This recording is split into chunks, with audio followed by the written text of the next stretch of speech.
Brána proti noži, začínáme trochu přiostřovat, takže uvidíme, jak to všechno dopadne.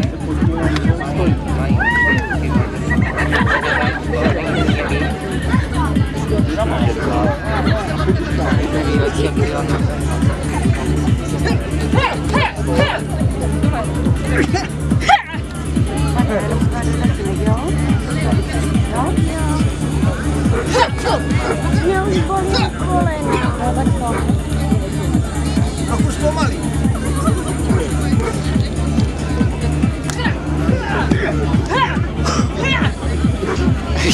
Tě si řízla. Třeba ven.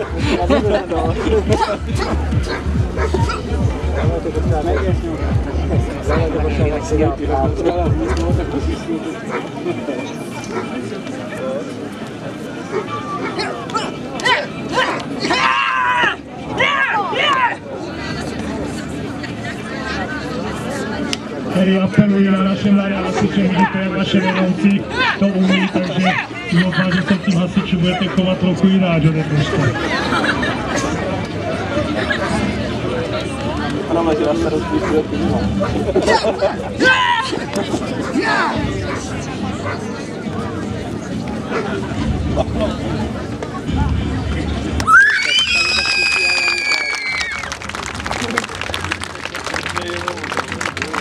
Děkujeme, to bylo úžasná, to jsme hrozně dlouho neviděli, že to má stále v krvi.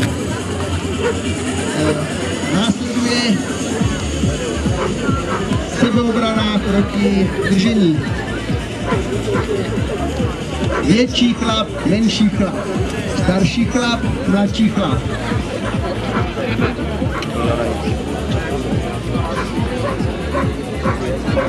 Míro může najít pondělí pro neskupiny. Vidíte držení, škrcení kolem krku, takové ty praktické věci, co na ulici, k čemu se můžete prostě přiblížit. První, kdo si všimne a stihne, to je navolnění, pak je protitechnika a znovu doražení.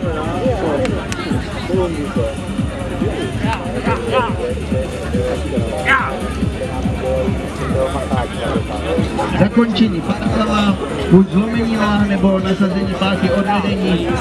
Vidíte i sebeobrana proti kopu.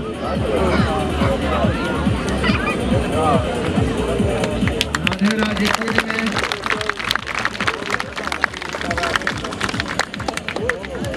A teď bude sebeobrana proti náhodnému předmětu.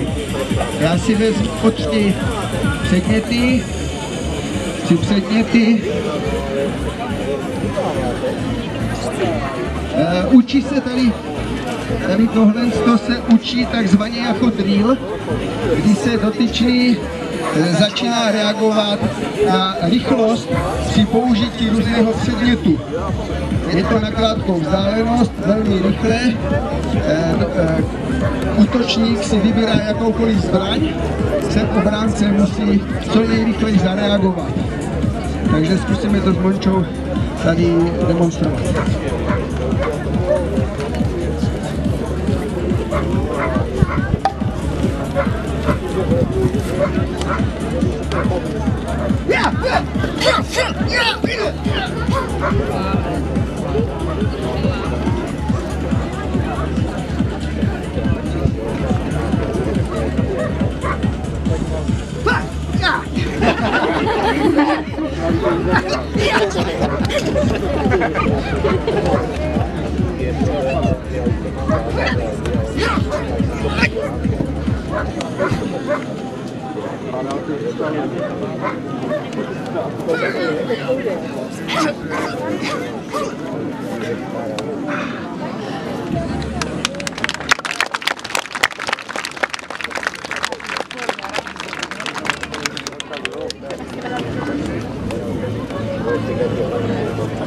A kdybych ještě k tomu něco řekl, někteří vás všimli, dost záleží hodně na tom figurantovi, co jsem byl já.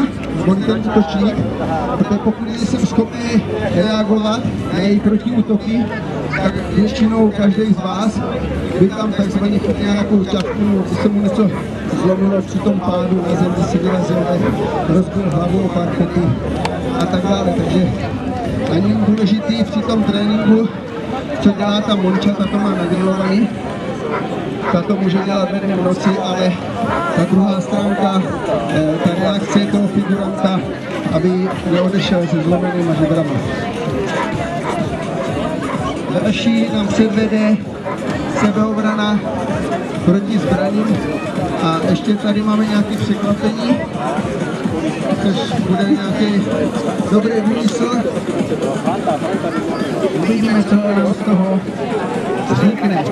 Jo, bude to sebeobrana, když sedíte někde na lavičce pod kaštanem, anebo někde v restauraci popíjíte pivo, dá se, tady to se dá, můžete si před sebe dát stůl a nebo nějakou přední lavici a takhle se trénuje třeba i na poště, na přepážce, sebeobrana, když někdo přijde a namíří pistoli, tak cvičíme, co ten dotyčný nebo ta dotyčná mají dělat. Můžeme začít.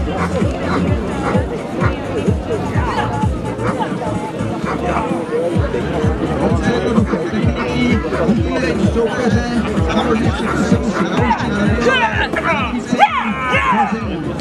tady vidíte, kdyby neuměl Míra padat, tak při této technice si hned automaticky vyrazí dech, nebo si něco zvolí a narazí se kostreč, což ještě u začátečníků v tělocvičně vidíme často.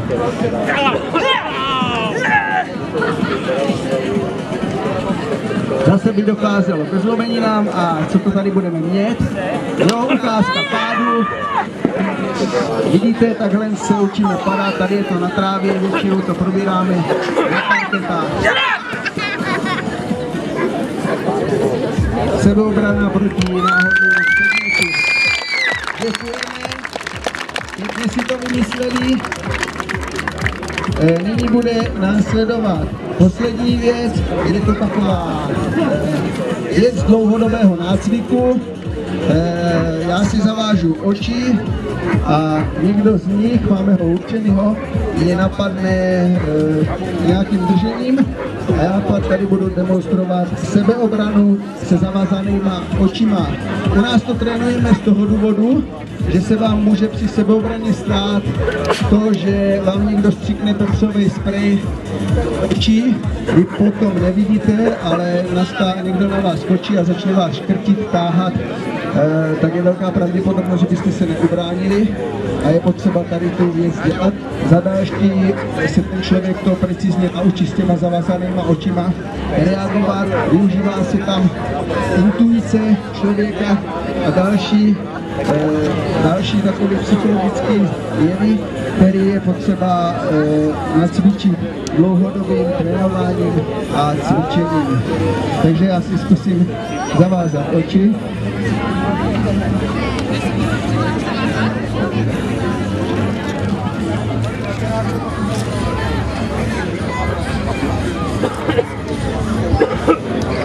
Pro jistotu dvakrát, protože já rád švitluju, tak Lenča zjistila minule, že nebo Luďa, nebo kdo, že se čučím bokem, takže bude radši dvakrát.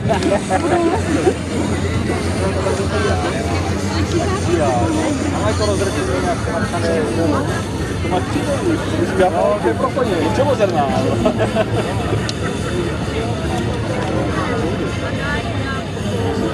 Neví, no? To je dobrý.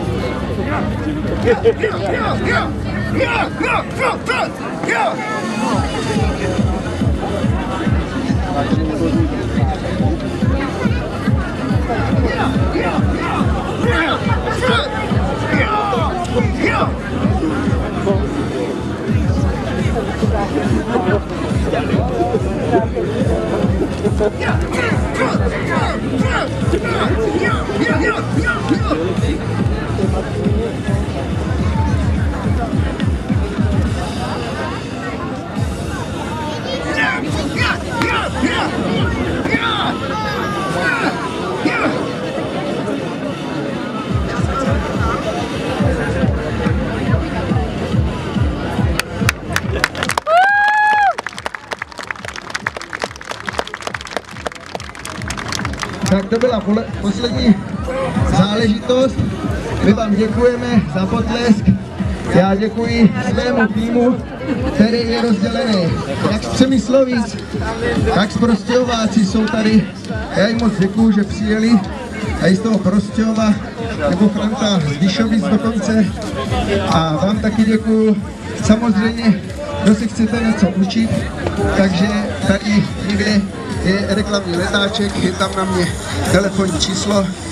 Cvičíme v Prostějově a v Přemyslovicích je možnost přijít, vidíte, od 15 let nahoru až po tu dobu, kdy ještě můžete trochu chodit, můžete klidně přijít. Já vám moc děkuju a přeji příjemnou zábavu.